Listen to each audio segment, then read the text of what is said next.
అందరికీ నమస్తే. నేను గరిడపల్లి సత్యనారాయణ. దేశవ్యాప్తంగా 7 దశల్లో లోక్‌సభ ఎన్నికలు జరుగుతున్నాయి. పార్లమెంట్ ఎన్నికలు. ప్రపంచంలో అతిపెద్ద ప్రజాస్వామ్య దేశం ఇండియా. జాతీయ ఎలక్షన్ కమిషనే సాక్షాత్తు ఒక ప్రకటన చేశారు. ఆ ప్రకటన సారాంశం ఏంటంటే ఆహ్, యూరప్ ఖండం యూరప్ ఖండం, అమెరికా దేశం అండ్ కెనడా దేశం ఇయన్నీ కలిపితే, ఈ దేశాలన్నీ కలిపితే అంటే యూరప్ ఖండంలో 10-15 దేశాలున్నాయి. ఈ అమెరికా, కెనడా ఈ దేశాలు కలిపితే ఆస్ట్రేలియాతో కలిపి ఆస్ట్రేలియాతో సహా ఎంతమంది ఓటర్లున్నారో ఒక ఇండియా భారతదేశంలో అంతమంది ఓటర్లున్నారనేది మనం అక్కడ చూస్తున్నాం. సో, సాక్షాత్ ఎన్నికల కమిషన్ చెప్పారు. ఇందులో పోయిన ఎన్నికల్లో 5,36,000 మందికి పైగా 100 సంవత్సరాలు దాటినోళ్ళు ఓటేశారు. సో, ఈ ఎన్నికలన్నీ పూర్తయిన తర్వాత, ఎన్నికల కౌంటింగ్ తర్వాత మిగతా లెక్కలొస్తే మళ్ళీ వాటి మీద కూడా మనం డిస్కస్ చేద్దాం. ఎక్స్‌పర్ట్స్‌తో కూడా చెప్పించే ప్రయత్నం చేద్దాం. మనం కూడా మనకు అందుబాటులో ఉన్న మేజర్ ఇన్ఫర్మేషన్ డెప్త్‌గా స్టడీ చేసి మళ్ళీ మీ దృష్టికి తీసుకొచ్చే ప్రయత్నం అయితే చేద్దామని తెలియజేసుకుంటున్నాను. సో, సోదరులారా, సోదరీమణులారా, 2014, 2019 ఏదైతే ఉన్నాయో అవి బీజేపీకి పలిటే వరంలాగా ఉన్నాయనేది ఇక్కడ మనం చెప్పుకోవచ్చు. బీజేపీ అప్పటికే 10, 12 రాష్ట్రాల నుంచి 18, 20 రాష్ట్రాల దాకా బీజేపీ గానీ, బీజేపీ కూటమైనటువంటి ఎన్డీఏ కూటమి గానీ ఆ విధంగా స్ట్రెంథెన్ అవుతూ వచ్చింది. కాంగ్రెస్ అనేక సమస్యల్లో సుదీర్ఘకాలం 56 సంవత్సరాలు పరిపాలించడం, అనేక కుంభకోణాల్లో కూరుకుపోవటం, సో ఆ విధంగా ఇది కావటం, సో పాత చింతకాయ పచ్చడి మీద ఇదై సో కొత్త దీని మీద ఇది కావటం, ఇదంతా ఒక భాగంగా నడుస్తున్నటువంటి క్రమాన్ని మనం చూస్తున్నాం. సో, భారతదేశ ఎన్నికలకు సంబంధించి 2014, 2019 ఎన్నికల్లో బీజేపీ తనదైనటువంటి ఇదిని చాటుకుంది. సో, మో మో మోడీ, అమిత్ షా పాత అద్వానీ, వాజ్పేయి లాగా కాదు. వీళ్ళు ఖచ్చితంగా వాళ్ళ పార్టీని నిలబెట్టుకోవడం కోసం, కేంద్రంలో ప్రభుత్వం నిర్మించుకోవడం కోసం వాళ్ళు ఎంత దూరమైనా వెళతారని చెప్పేసి ప్రజల్లో ఉన్నటువంటి నానుడు అనేది తెలియజేస్తా ఉన్నాను. సో, సోదరులారా, సోదరీమణులారా, మనం మొదటి ఎన్నికల్లో చూసుకున్నప్పుడు సో, ఇండియా అగెనిస్ట్ కరప్షన్ పేరుతోని ఆనాడు అన్నా హజారే పేరుతోని పెద్ద ఎత్తున దేశవ్యాప్త ఉద్యమం జరిగింది. దానికి సంబంధించి అటు కేజ్రీవాల్ గానీ, ఇటు బీజేపీ కూడా దానికి సపోర్ట్ చేయటం. సో, కాంగ్రెస్ వ్యతిరేక ఓటుతోని బీజేపీ భారీగా లాభపడింది దాన్ని. సో, ఆ విధంగా కాంగ్రెస్ ఓడిపోయింది. ఆ విధంగా అని చెప్పుకోవచ్చు. పనికాహార పథకం, ఆహార హక్కు చట్టం, విద్యా హక్కు చట్టం, సమాచార హక్కు చట్టం, ఇట్లా లక్షలాది మంది, కోట్లాది మంది పేదరికం నుంచి బయటకు తీసుకొచ్చినటువంటి పరిస్థితి యూపీఏ గవర్నమెంట్‌లో ఉన్నది. దాన్ని ఎవరు కాదనలేరు. అసలు కాంగ్రెస్ లేకపోతే ఇండియా కూటమి, పాత యూపీఏ కూటమి చేయలేదంటే చేసింది కానీ, చేయాల్సినంత చేయలేదు ఈ దేశ ప్రజలకు సంబంధించి అనేది తెలియజేసుకుంటా ఉన్నాను. సో, ఇప్పటికీ ప్రభుత్వం ఇచ్చే నివేదికల ప్రకారమే భారతదేశంలో 30 కోట్ల మంది పేదలున్నారు. మా లెక్క అయితే 50 కోట్ల మందికి. నరేంద్ర మోడీ గారు ప్రపంచం ఆర్థిక వ్యవస్థ టాప్ ఆహ్, టాప్ ప్రపంచంలో 250 ఆర్థిక వ్యవస్థలుంటే టాప్ 5వ స్థానంలో ఉంటే ఆర్థిక వ్యవస్థగా ఇండియా ఎదిగిందని సాక్షాత్తు భారత ప్రధాని నరేంద్ర మోడీ గారు చెప్తా ఉన్నారు.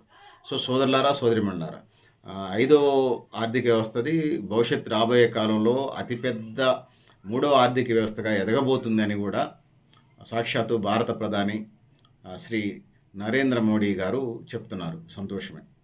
సో, ఇంకొక వైపు ఈ దేశంలో 82 కోట్ల మంది ప్రజలు నెలకి 6 కేజీలో, 5 కేజీలో బియ్యాన్ని తీసుకుంటా ఉన్నారు. నేనేమంటున్నానంటే అంటే బెంజ్ కార్లలో, అంబాసిడర్ కార్లలో, ₹1,00,00,000 కార్లలో, మెర్సిడెస్ కార్లలో వచ్చి ఇక్కడ రేషన్ కార్డులు అక్కడ కారు పార్కింగ్‌లు చేసి, రేషన్ షాప్ దగ్గర లైన్‌లో నిలబడి బియ్యం తీసుకొని పోతున్నారు అని అడుగుతా ఉన్నాను. సో, అందుకోసం ఈ దేశంలో బీజేపీ పరిపాలనలో ధనికులు మరింత ధనికులయ్యారు, పేదలు మరింత పేదలవుతున్నారనేది సుస్పష్టంగా ఉన్నది. సో, అందుకోసం ఏది ఏమైనప్పటికీ కూడా సో, జాతీయ స్థాయిలో జాతీయ పార్టీలు ఉండాలి. వామపక్షాలు కొంచెం బలహీనపడి కొంచెం పడుతూ లేస్తూ ఉన్నాయి. ఈ క్రమంలో అటు కాంగ్రెస్ కూటమి, ఇటు బీజేపీ కూటమి మధ్య పెద్ద ఎత్తున పోటాపోటీగా దేశవ్యాప్తంగా 29 రాష్ట్రాలు, 8 కేంద్రపాలిత ప్రాంతాల్లో ఈ వ్యవస్థ నడుస్తూ ఉంది. సో, అందుకోసమే సోదరులారా, సోదరీమణులారా, ఇట్లాంటి పరిస్థితులు ఉన్నాయనేది తెలియజేస్తా ఉన్నాను. సో, ఒకవైపు అతిపెద్ద ఆర్థిక వ్యవస్థ అయినంత మాత్రాన అంటే భారతదేశం సంపద సృష్టి జరుగుతున్నమాట. అంటే దేశంలో 147 కోట్ల జనాభా ఉంటే ఉన్నటువంటి 100కి 90% మంది ప్రజలు 10,000, 15,000, 20,000తోనే జీవిస్తూ ఉన్నారు. మేజర్‌గా 100కి 90% మంది ప్రజలు. సో, వీళ్ళ ఆదాయాలు పెరగట్లేదు. కానీ ధనికులు మరింత ధనికులవుతున్నారు. ఈ ప్రజలంతా అట్లనే ఉంటున్నారు. ఇంకా లేకపోతే మరి పేదరికం నుంచి నిరుపేదలుగా మారుతా ఉన్నారు. సో, సంపద సృష్టిస్తూ ఉన్నారు. వీళ్ళంతా పనిచేస్తున్నారు కాబట్టి సంపద సృష్టి జరిగి 5వ ఆర్థిక వ్యవస్థ, 3వ ఆర్థిక వ్యవస్థ అంటే వీళ్ళందరూ పనిచేస్తున్నారు కదా! కొంతమంది సూడో మేధావులు ఏదో అనొచ్చు, సంక్షేమ పథకాలు, గోంగూర పచ్చడని. సో, అట్లా ఉంచండి. సో, వీళ్ళందరూ పని చేయబట్టే వీళ్ళు పని చేయకపోతే ఐదో ఆర్థిక వ్యవస్థ, మూడో ఆర్థిక వ్యవస్థ ఎలా అవుతుంది? పని చేస్తున్నారు కాబట్టి. కానీ సంపద పంపిణీ జరగట్లేదు. దాని మీదనే మాకు డిఫరెన్సెస్ ఉన్నాయి. పాలక వర్గాలతోని గానీ, బీజేపీతోని గానీ, ఇంకే ప్రభుత్వం ఉన్నా గూడా. సంపద సృష్టించినప్పుడు పంపిణీ చేయాల్సిన బాధ్యత కూడా పాలక వర్గాల మీద ఉంటది కాబట్టి, అది చేయటం లేదు అనేది మేము ఇక్కడ చెప్పదలుచుకున్నాం. సో సోదరులారా, సోదరీమణులారా, అది చేసేయాలి, చేసి తీరాలనేది మేము చెప్తా ఉన్నాం. ఆ విధంగా ముందుకు పోవాల్సిన అవసరం ఉందని తెలియజేస్తా ఉన్నాను. సో 2014 ఎన్నికల మార్పు కోసం జరిగినని 56 ఇంచు అంటే 56 అంగుళాలు కలిగినటువంటి ఛాతీ కలిగినటువంటి నాయకుడు ఈ దేశ ప్రధానమంత్రి, ఒక కామన్ మ్యాన్ ప్రధానమంత్రి, ప్రజలు కూడా ఒక సామాన్యుడు ఇది కావాలని చెప్పేసి ఒక టీలు అమ్ముకునేటువంటి ఒక సామాన్య కుటుంబం నుంచి వచ్చినటువంటి నరేంద్ర మోడీ గారిని చాయ్ పే చర్చా పేరుతోని 2014లో పెద్ద ఎత్తున, అంటే అంతకుముందు ఉన్నటువంటి వాళ్ళు మన్మోహన్ సింగ్ కానీ, లేకపోతే రాజీవ్ గాంధీ కానీ, లేకపోతే ఇందిరాగాంధీ కానీ, జవహర్లాల్ నెహ్రూ కానీ, వీళ్ళందరూ కూడా రిచ్ కుటుంబాల నుంచి, ధనిక వర్గాల నుంచి వచ్చినటువంటి పరిస్థితుల్లో కామన్ మ్యాన్ కావాలని చెప్పేసి కోరుకున్నటువంటి క్రమంలో ఆనాటి బీజేపీ అడ్వైజర్, గుజరాత్కి గతంలో అడ్వైజర్, తర్వాత సెంట్రల్ గవర్నమెంట్కి సంబంధించి కేంద్రంలో అధికారం రావడానికి ప్రశాంత్ కిషోర్, పీకే పేరుతోని ఉన్నటువంటి ప్రశాంత్ కిషోర్ సలహాల సూచనల మేరకు ఒక కామన్ మ్యాన్ పెట్టమన్నప్పుడు 45 అభ్యర్థుల్లో బీజేపీకి సంబంధించిన 45 అభ్యర్థులు షూట్ చేసినప్పుడు వాళ్ళు ఫైనల్గా నరేంద్ర మోడీని తీసుకొచ్చినప్పుడు, అప్పటికే నరేంద్ర మోడీ కేంద్ర రాష్ట్రంలో ముఖ్యమంత్రిగా 3 దఫాలు గుజరాత్ చేశాడు.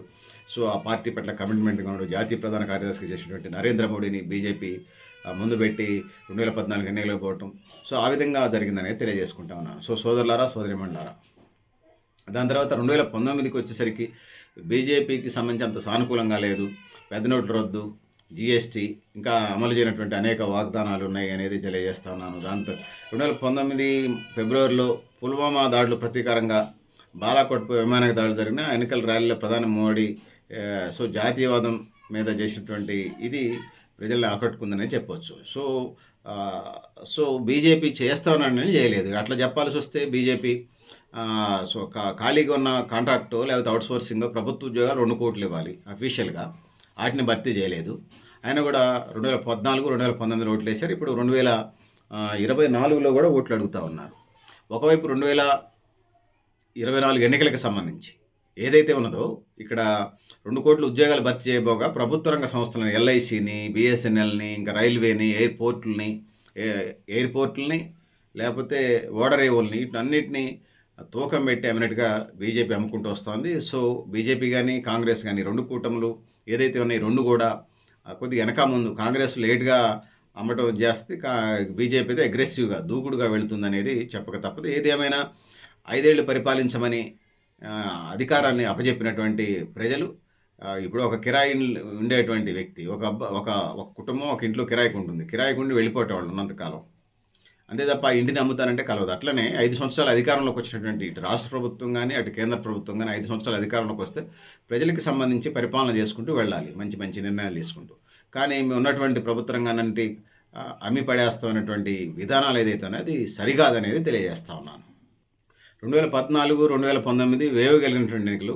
అట్లా చూడాల్సి వస్తే 2024 ఎన్నికలు వేవ్ లేనటువంటి ఎన్నికలు. సో అయినా కూడా ప్రతిపక్షాలు బలహీనంగా ఉండటం బీజేపీ కలిసి వస్తుంది. ఉన్న ప్రభుత్వ రంగ సంస్థలన్నింటి స్వాతంత్రం వచ్చిన దగ్గర నుంచి చెమటతోని, రక్తంతోని, కండలు కరిగించి, నెత్తులు మరిగించి, చెమటలు చిందించి ప్రభుత్వం ఆస్తులు కూడబెడితే బీజేపీ వచ్చేసి అప్పనంగా తగుదనమ్మా అంటూ అమ్ముకుంటూ వస్తున్నటువంటి నేపథ్యాన్ని మనం చూస్తూ ఉన్నాం. ఈ పరిస్థితులు ఉన్నాయి. వాస్తవానికి తీవ్ర పోరాటం జరుగుతున్నటువంటి రాష్ట్రాలు బీహార్లో తేజస్వి యాదవ్, మహారాష్ట్రలో శివసేనని విడగొట్టారు, కర్ణాటకలో కాంగ్రెస్ వర్సెస్ బీజేపీ నడుస్తుంది, ఉత్తరప్రదేశ్లో అఖిలేష్ యాదవ్ పార్టీ అయినటువంటి సమాజ్వాదీ పార్టీ కాంగ్రెస్ పొత్తు బీజేపీని ఎదుర్కొంటూ ఉంది. అదేవిధంగా పశ్చిమ బెంగాల్లో తృణమూల్ కాంగ్రెస్ బీజేపీ పోరు నడుస్తూ ఉన్నది. తమిళనాడులో డిఎంకే వర్సెస్ నాన్ డిఎంకే పార్టీని బీజేపీ కూటమి చేస్తూ ఉంది. ఆంధ్రప్రదేశ్లో టీడీపీ బీజేపీ ఒక ప్యానల్గా, టీడీపీ బీజేపీ జనసేన ఒక ప్యానల్గా ఉంటే అటు జగన్ పార్టీ వైఎస్ఆర్సీపీ అక్కడ ఉన్నది, కాంగ్రెస్ పార్టీ కూడా ఉన్నా కూడా అంత ప్రాధాన్యత చూపించట్లేదు. సో తెలంగాణ రాష్ట్రానికి వచ్చినప్పుడు కాంగ్రెస్ వర్సెస్ బీఆర్ఎస్, లేకపోతే కాంగ్రెస్ వర్సెస్ కొన్ని పార్లమెంట్ నియోజకవర్గాలు బీజేపీగా ఉన్నది.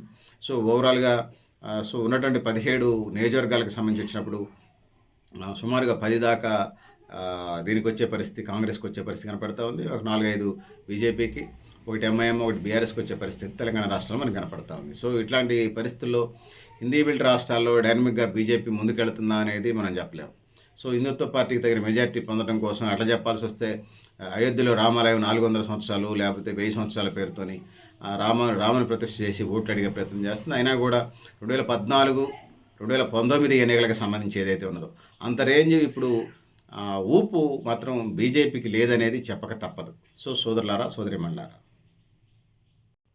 ఇంకొక వైపు 543 ఎంపీ స్థానాలకు సంబంధించి 400 గెలుస్తామని చెప్పేసి చెప్తా ఉన్నారు.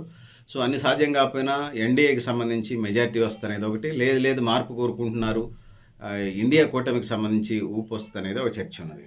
సో ఏది అయినప్పటికీ కూడా ఏదైతే ఉందో బీజేపీ ఎన్డీఏ కూటమిలో అంత సంతృప్తికరంగా లేదు అనేది చెప్పక తప్పదు. సో సోదరులారా, సోదరిమణులారా, సో ఇంతకుముందు ఉన్నంత ఊపు మాత్రం బీజేపీకి లేదని చెప్పొచ్చు. అట్లా చెప్పాల్సి వస్తే అటు గత ఎన్నికల్లో 2019 ఎన్నికల్లో ఉత్తరప్రదేశ్ కానీ, బీహార్ కానీ, ఉత్తర భారతదేశంలో పెద్ద ఎత్తున అక్కడ చూసాం. దక్షిణ భారతదేశానికి సంబంధించి ఒక కర్ణాటక తప్పితే మిగతా అంటే ఆంధ్రాలో ఇప్పుడు 20 సీట్లలో ఇటు వైఎస్ఆర్సీపీ కానీ, అటు తెలుగుదేశం పార్టీ వాళ్ళు ఎవరు గెలిచినా కూడా ఎన్డీఏ కూటమికి ఉన్నారు కాబట్టి ఆంధ్ర అటే ఉన్నది. ఇక్కడ ప్రాంతీయ పార్టీలు ఏది అధికారంలో ఉంటే వాళ్ళతో ఫ్రెండ్షిప్ చేస్తూ నిధులు తెచ్చుకునే ప్రయత్నం చేస్తున్నారు. వాళ్ళ బాధలు వాళ్ళకున్నాయి, దాన్ని ఎవరు కాదనలేరు. సో ఇట్లాంటి పరిస్థితులన్నీ ఉన్నాయనేది తెలియజేసుకుంటా ఉన్నాను. ప్రధానంగా 10 సంవత్సరాల్లో 10 రోజులు 20 కోట్ల ఉద్యోగాలు ఇచ్చినటువంటి ఎన్డీఏ ప్రభుత్వాలు సో ఇప్పుడు 10 రోజులు 20 కోట్లు ఇస్తే శాశ్వతంగా నిరుద్యోగ సమస్య అనేది ఉండేది కదా దేశంలో. అంటే అటు యువతకు సంబంధించి కానీ, ప్రజలకు సంబంధించి కానీ, కార్మిక వర్గానికి సంబంధించి. కానీ ఇక్కడేం జరిగింది, 10 సంవత్సరాలకి సంవత్సరానికి 2 కోట్ల చొప్పున 20 కోట్ల ఉద్యోగాలు ఇవ్వకపోగా ఉన్న ప్రభుత్వ రంగ సంస్థలకు సంబంధించి ఉన్న ఉద్యోగాలను పీకేసి ఏమంటారు రిటైర్మెంట్లే కానీ రిక్రూట్మెంట్లు లేనటువంటి ఒక పరిస్థితిని మనం చూస్తున్నాం. సరే రాష్ట్ర ప్రభుత్వాన్ని కూడా అట్లా సుమారుగా అటు ఇటుగా అట్లే ఉంది. సో ఇప్పుడు కేంద్ర ప్రభుత్వం ఎన్నికలు జరుగుతూ ఉన్నాయి కాబట్టి అది ప్రధానంగా ఎజెండాగా ఉన్నదని తెలియజేస్తా ఉన్నాను. సరే మహిళా ఓటర్లకు సంబంధించి గ్యాస్ బండ్ రేటు తగ్గించడం, ప్రజలకు సంబంధించి పెట్రోల్ రేట్లు తగ్గించడం, ఎన్నికలకు సంబంధించి కదా ముందే తగ్గించవచ్చు కదా. సో ఇట్లాంటి పరిస్థితులన్నీ ఉన్నాయని తెలియజేస్తా ఉన్నాను. సో సో బీజేపీ కొద్దిగా గొప్ప మెజారిటీతో గవర్నమెంట్ ఫామ్ చేస్తని, లేదు కాంగ్రెస్ బీజేపీ వ్యతిరేక పవనాలు ఉన్నాయి కాబట్టి కాంగ్రెస్ కూటమైనటువంటి ఇండియా కూటమే చేస్తని చెప్పేసి దక్షిణ భారతదేశంలో కాంగ్రెస్కి అనుకూలంగా ఉన్నటువంటి పరిస్థితులు ఉన్నాయని చెప్పేసి అటు కేరళ కానీ, తమిళనాడు కానీ, కర్ణాటక కానీ ఎన్ని పరిస్థితులు ఉన్నాయి. ఆంధ్ర తెలంగాణకు సంబంధించి ప్రాంతీయ పార్టీలు ఇదిలో మళ్ళీ వీళ్ళు అధికారంలో ఉన్న వైపు రాష్ట్ర ప్రయోజనాలు రాష్ట్ర డివిజన్ జరిగిన తర్వాత ఆంధ్ర తెలంగాణ విడిపోయిన తర్వాత విభజన చట్టం హామీలు ఇంకా నెరవేరలేనటువంటి పరిస్థితులు ఉన్నాయి. ఈ పరిస్థితుల్లో కొంత కేంద్రంతో ఫ్రెండ్షిప్ చేసి నిధులు తెచ్చుకొని రాష్ట్రాన్ని నడిపించుకొని అప్పుల కుప్పల నుంచి బయటపడేసి ప్రజలను డెవలప్ చేసిన బాధ్యతలు ఉన్నాయని వీళ్ళు చెప్తున్నటువంటి పరిస్థితి మనం చూస్తా ఉన్నాం. సో ఇవన్నీ పరిస్థితుల మధ్య ఎన్నికలు జరుగుతా ఉన్నాయి. ఏది ఏమైనప్పటికీ కూడా ఎవరు గెలుస్తారో వేచి చూడాల్సిందే. అంటే గతంలో 2014 టైంలో ప్రశాంత్ కిషోర్ ఎన్నికల వ్యూహకర్తగా పనిచేశాడు. బీజేపీకి 2014, 2019 వచ్చిన సీట్ల కంటే క్షీణత కనిపిస్తుందంటే తక్కువ వస్తుందని చెప్పేశారు. ప్రముఖ ఎనలిస్ట్ ఎవరైతే ఉన్నారో ఆయన ఎనలిస్ట్ అనొచ్చు, ప్రముఖ సెఫాలజిస్ట్ ఎవరైతే ఉన్నారో యోగేంద్ర యాదవ్ బీజేపీకి 50 నుంచి 60 సీట్లు గతంలో కంటే తగ్గుతాయని చెప్తా ఉన్నారు. బీజేపీ వాళ్ళేమో సో మాకు 400 సీట్లు ఇవ్వండి అని అడుగుతూ ఉన్నారు. హిందీ బెల్ట్లో కొద్దిగా విస్తృతంగానే కొంత వాళ్ళకి పెచ్చింగ్ అయితే కొంత కనపడుతున్నట్టుగా ఉంది. సో దక్షిణ భారతదేశంలో అనుకున్నంత స్థాయిలో లేకపోయినా కొంత తగ్గే పరిస్థితి అయితే ఇక్కడ బీజేపీకి మనకు కనపడుతుందని తెలియజేసుకుంటూ సో ఏది ఏమైనప్పటికీ ఎన్నికలు ఎన్డీఏ కూటమి మధ్య జరిగేటువంటి ఎన్నికలుగా భావించవచ్చు. ఇతర ప్రాంతీయ పార్టీలు లేదా వామపక్ష పార్టీలు, ఇతర జాతీయ పార్టీలు వాటి పాత్ర పోషిస్తున్నాయనేది చెప్పక తప్పదు. సో ఆ పార్టీల యొక్క ప్రయోజనాలు, అంతర్గత ప్రయోజనాలు, దీర్ఘకాలిక ప్రయోజనాలు ఇవన్నీ దాగి ఉంటాయి కాబట్టి వాటిని భవిష్యత్తును దృష్టిలో పెట్టుకొని ముందుకెళ్ళే ప్రయత్నం జరుగుతూ ఉంది. సో ఏదేమైనప్పటికీ కూడా ఇప్పటికే ఉన్నటువంటి 28 రాష్ట్రాల్లో సుమారుగా 16 నుంచి 18 రాష్ట్రాలకు పైగా బీజేపీ అధికారంలో ఉంది. సో ఆ బేస్డ్గా చూస్తే బీజేపీ గెలిచినట్టు కనపడుతూ ఉంటుంది. కానీ ప్రాంతీయ పార్టీలు ఇండిపెండెంట్గా వాళ్ళు పోటీ చేస్తున్నారు. అటు పశ్చిమ బెంగాల్లో కానీ, దక్షిణ భారతదేశం మొత్తం కానీ, లేకపోతే ఉత్తర భారతదేశంలో ఉత్తరప్రదేశ్ కానీ, లేకపోతే బీహార్ కానీ పెద్ద రాష్ట్రాలు అవి. సో 80 పార్లమెంట్ సీట్లు అక్కడ ఉన్నాయి. ఇక్కడ 40కి పైగా ఉన్నాయి బీహార్లో, 80కి పైగా ఉత్తరప్రదేశ్లో ఉన్నాయి. గుజరాత్లో కూడా 100% 100% రిజల్ట్ వచ్చింది. ఈసారి కొన్ని సీట్లు తగ్గుతాయని, కాంగ్రెస్ కూడా అది 10-11 సీట్లు వస్తాయని చెప్తా ఉన్నారు. సో ఆ విధంగా చూసినప్పుడు జమ్మూ కాశ్మీర్ని మనం చూసుకున్నప్పుడు అట్లా పరిస్థితున్నది. ఢిల్లీకి సంబంధించి కేజ్రీవాల్ ఈ మధ్యనే కొన్ని కేసుల్లో ఇరుక్కోవటం. సో ఢిల్లీకి సంబంధించి కేజ్రీవాల్ వర్సెస్ బీజేపీ కనపడతా ఉంది. ఉత్తరప్రదేశ్‌కి ఇప్పుడే చెప్పాం. సమాజ్వాదీ పార్టీ వర్సెస్ బీజేపీగా, బీహార్‌లో ఆర్జేడీ వర్సెస్ బీజేపీగా ఉంది. పంజాబ్‌లో గానీ, ఢిల్లీలో గానీ ఆమ్ ఆద్మీ పార్టీ వర్సెస్ బీజేపీగా ఉన్నది. డీఎంకే తెలంగాణలో చెప్పాం. BJP versus Congress, Congress versus BRS, ఇట్లా కొన్ని ట్రయాంగిల్ పరిస్థితులు ఉన్నాయి. ఆంధ్రాలో ఎన్డీఏ కూటమి వర్సెస్ వైఎస్ఆర్సీపీ పరిస్థితులు ఉన్నాయి. డిఎంకే తమిళనాడుకు సంబంధించినప్పుడు డిఎంకే వర్సెస్ బీజేపీ పరిస్థితి కనపడుతుంది. కేరళలో అక్కడ బీజేపీ అంతగా లేకపోయినా వామపక్షాలు వర్సెస్ కాంగ్రెస్ పరిస్థితి కనపడుతుంది. ఎవరు గెలిచినా అక్కడ ఇండియా కూటమికే పెచ్చింగ్ ఉంటుంది. ఎన్డీఏ కూటమికి కేరళలో పెద్దగా ఓట్లు ఇప్పుడు ఈ ఎన్నికల్లో భవిష్యత్ సంగతి ఇప్పుడే చెప్పలేం. కానీ ఇప్పుడే ఈ ఎన్నికల్లో మేజర్ అక్కడ ఈ రెండు కూటమిలు ఎవరు గెలిచినా ఇండియా కూటమికే ప్లస్ అవుతుంది కేరళ రాష్ట్రానికి సంబంధించి. కర్ణాటక కూడా మొన్న ఎన్నికలు అంత లేదు. కొంత కర్ణాటక బీజేపీ వర్సెస్ కాంగ్రెస్గా ఉన్న పరిస్థితి మనం చూస్తూ ఉన్నాం. సో ఈ విధంగా ఒరిస్సా బీజు జనతాదళ్ వీళ్ళంతా కూడా అట్లా ఉంది. సో అన్ని రాష్ట్రాల్లో ఎన్డీఏ కాంగ్రెస్కి మిత్రపక్షాలు లేకుండా చేసే ప్రయత్నం అయితే బీజేపీ లేకపోతే ఎన్డీఏ చేసిందనేది చెప్పక తప్పదు. అందుకోసం వాళ్ళ పాత మిత్రులందరినీ వాళ్ళకి ఇష్టం ఉన్నా లేకపోయినా వాళ్ళని కలుపుకుపోయే ప్రయత్నం అయితే చేశారనేది చెప్పక తప్పదు. సో సోదరులారా, సోదరిమణులారా, సో అట్లా వస్తే ఈశాన్య రాష్ట్రాలు, చిన్న చిన్న రాష్ట్రాలు కొన్ని చాలా ఉన్నాయి. కేంద్రపాలిత ప్రాంతాలు చిన్నవి, 1, 2, 3, 4 అట్లా లోపు ఉన్నటువంటి చిన్న రాష్ట్రాలు, కేంద్రపాలిత ప్రాంతాలు ఉన్నాయి. సో ప్రధానంగా ఉత్తర భారతదేశం, దక్షిణ భారతదేశం ప్రధానమైన కీలక బాధ్యత పోషించింది. అటు వస్తే సిక్కిం లాంటి లేకపోతే ఇవన్నీ చిన్న చిన్న రాష్ట్రాలు కూడా ఉన్నాయి. సిక్కిం, గోవా ఇవి తక్కువ పార్లమెంట్ సీట్లు ఉన్నటువంటి ఉన్నాయి. సో ఆ విధంగా ఉన్నప్పుడు గుజరాత్ సంబంధించి బీజేపీ వర్సెస్ కాంగ్రెస్ ఇప్పటికే చెప్పాం. సో రాజస్థాన్ కాంగ్రెస్ ఉన్నా కూడా బీజేపీ కూడా అసలు లేకుండా పోయిందని మనం చెప్పలేం. సో ఇట్లా ఉన్నటువంటి 28 రాష్ట్రాలకు సంబంధించి 29 రాష్ట్రాలకు సంబంధించి ఇట్లున్నది. ఛత్తీస్గఢ్ కూడా కాంగ్రెస్ ఉన్నది. బీజేపీ అంత సూపర్ గేపర్ కాకపోయినా సో అది కూడా రేసున్నట్టుగా మనకి కనిపిస్తూ ఉంటుంది. ఒరిస్సాలో కూడా దాని బీజేపీ మిత్రపక్షాలు అక్కడ ఉన్నటువంటి పార్టీలతో కలిసి ఫైట్ చేస్తూ ఉన్నాయి, ఆపోనెంట్ పార్టీలతో. ఇట్లా దేశవ్యాప్తంగా ఎన్డీఏ బీజేపీనే నేషనల్ లెవెల్లో అన్ని రాష్ట్రాల్లో చాలా కాలంగా, ఇప్పటికే 10 సంవత్సరాలు వచ్చింది కాబట్టి చాలా కాలంగా అది అధికారంలో ఉన్న రాష్ట్రాలు ఉన్నాయి. 29 రాష్ట్రాల్లో సుమారుగా 16-18 రాష్ట్రాల్లో అధికారంలో ఉన్నది అది ఆ party. So Aam Aadmi party 2 రాష్ట్రాల్లో ఉన్నది. తృణమూల్ కాంగ్రెస్ ఒక రాష్ట్రంలో పశ్చిమ బెంగాల్లో ఉన్నది. ఆమ్ ఆద్మీ పార్టీ పంజాబ్, ఢిల్లీలో అధికారంలో ఉన్నది. తృణమూల్ కాంగ్రెస్ పశ్చిమ బెంగాల్లో ఉన్నది అధికారంలో. ఆంధ్రాలో బీజేపీ తక్కువైనప్పటికీ ఇప్పటిదాకా కాంగ్రెస్ వైఎస్ఆర్సీపీ అధికారంలో ఉన్నది. రేపు ఎన్నికలు జరిగిన తర్వాత వైఎస్ఆర్సీపీ కానీ తెలుగుదేశం కానీ అధికారంలోకి వచ్చే అవకాశం ఉంది. బీజేపీ అంతా గెలిచేంత పరిస్థితి. తెలంగాణకు సంబంధించి ఇప్పుడైతే కాంగ్రెస్ అధికారంలో ఉన్నది. ఇప్పుడు బీజేపీని ఎక్స్పెక్ట్ చేయలేము, భవిష్యత్తులో ఎదగదని కూడా చెప్పలేము. సో కేరళకు సంబంధించి అక్కడ ఇప్పుడైతే సూపర్ డూపర్గా ఏం లేదు. ఇప్పుడు కాంగ్రెస్ వర్సెస్ వామపక్షాల మధ్య కేరళలో పోటీ జరుగుతుంది. కర్ణాటకలో కాంగ్రెస్ వర్సెస్ బీజేపీకి అయితే ఉన్నది. సో దక్షిణ భారతదేశానికి సంబంధించి ఛత్తీస్గఢ్ కూడా ఇప్పటికే చెప్పాము, ఒరిస్సా, గుజరాత్ బీజేపీ. సో ఇట్లా దేశవ్యాప్తంగా చూసుకున్నప్పుడు జమ్మూ కాశ్మీర్ 2 రాష్ట్రాలు చేశారు. సో కేంద్రపాలిత ప్రాంతం కూడా ఒకదాన్ని చేశారు. ఎటు చేసినా కూడా అక్కడ లోకల్ ప్రాంతీయ పార్టీలు హావా అయితే మనకు కనిపిస్తుంది. బీజేపీ 100% చేస్తుందని మనం చెప్పలేం. సో ఈ విధంగా మనం చూసుకున్నప్పుడు ఈ పరిస్థితులన్నీ ఉన్నాయని తెలియజేసుకుంటా ఉన్నాను.